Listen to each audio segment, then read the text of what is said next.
Hi hello అందరికీ నమస్కారం. Welcome to my YouTube channel Prerana world. ఈ వీడియోలో మన ఇంట్లోనే ఈజీగా గుత్తి వంకాయ కర్రీని ఎలా చేసుకోవాలో చూపించబోతున్నాను. వంకాయల్ని ఇలా కట్ చేసుకొని పెట్టుకోండి. ఉప్పు నీళ్ళల్లో వేసి వంకాయల్ని బాగా శుభ్రం చేసుకొని పెట్టుకోండి. స్టవ్ మీద ప్యాన్ పెట్టుకొని 1 టేబుల్ స్పూన్ ఆయిల్ యాడ్ చేయండి. ఆయిల్ కొంచెం వేడయ్యాక వంకాయలను వేసుకొని మధ్య మధ్యలో కలుపుకుంటూ అవి కొంచెం మెత్తగా అయ్యేదాకా కుక్ చేసుకోండి. ఒక మిక్సీ జార్ తీసుకొని 4 లవంగాలు,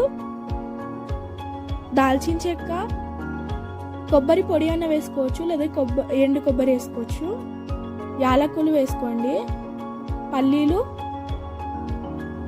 జీలకర్ర, ఆవాలు వేసుకొని గ్రైండ్ చేసుకొని పెట్టుకోండి. ఇలా పొడిలాగా కావాలి. 2 పచ్చిమిర్చి తీసుకొని 2 లేదా 1 టమాటాను వేసుకోండి. ఉల్లిగడ్డలు వేసుకోండి, సగం సరిపోతుంది.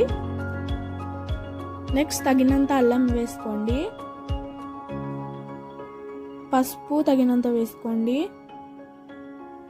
కారం తగినంత వేసుకోండి. ఉప్పు కూడా వేసుకోండి. కొత్తిమీర కొంచెం వేసుకోండి. గ్రైండర్లో వేసుకున్న వాటన్నిటిని ఇలా మెత్తగా మిక్సీ పట్టుకోండి. స్టవ్ మీద ప్యాన్ పెట్టుకొని 1 టేబుల్ స్పూన్ ఆయిల్ని యాడ్ చేసుకోండి. కొంచెం జీలకర్ర కూడా వేసుకోండి. మిక్సీ పట్టుకున్న పేస్ట్ని మొత్తం వేసుకోండి. కళ్యామాకుని కూడా వేసుకోండి. కొంచెం వంకాయల్ని వేసేసుకొని కొన్ని నీళ్లు పోసి మూత పెట్టుకోండి. అంతే, మన గుత్తి వంకాయ curry ready. Thanks for watching. Bye bye.